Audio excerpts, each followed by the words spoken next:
Здравейте, сега ще ви покажа как да си направите GTA San Andreas на български. Нали сте си изтеглили GTA San Andreas или Ходум, няма значение, GTA San Andreas и Ходум. Нали, аз ще дам линка в описанието. Изтегляте си го, аз го имам изтеглен, отивам в My Documents, обърках де. Там къде сте го изтеглили, аз съм го изтеглил де. Но първо, ако ви е на Ходум, трябва да го маутните с Diamond Tools, а пък само на GTA няма нужда от Diamond Tools. Отивате, нали, където ви е папката с BG пача, копирате тези, натискате копия, ама аз нямам, защото нали, аз вече го имам. Отивате където сте си изтеглили GTA San Andreas. Натискате Paste и Paste. И на мен не ми излиза, защото нали, не съм го копирал, ви знаете.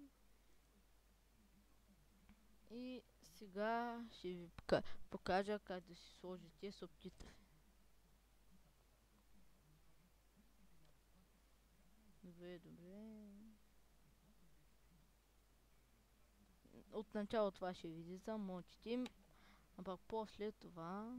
Обаче аз натиснах Enter, за да е по-бързо. Сега, отначало ще ви е така. Отначало като влезете ще ви е така.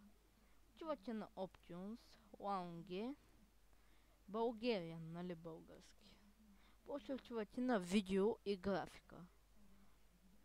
Нали субтитрите ви ще ви са изключени. Натискате ги и стават включени.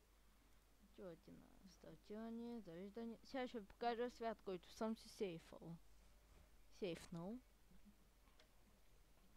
Обаче не знам как да мина една мисия с колите. Дето, десетата. Дето взимаш лоурайдър и се клатиш с колата. И трябва да победиш. И сега ще ви демонстрирам, че работят субтитрите, само то да го прибия. Нове.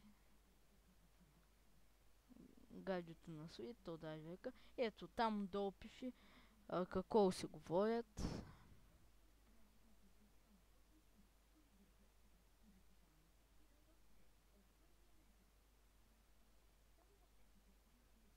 Да. Телефонно обаждане. И сега ще видим как се говорят. Ето, те се говорят.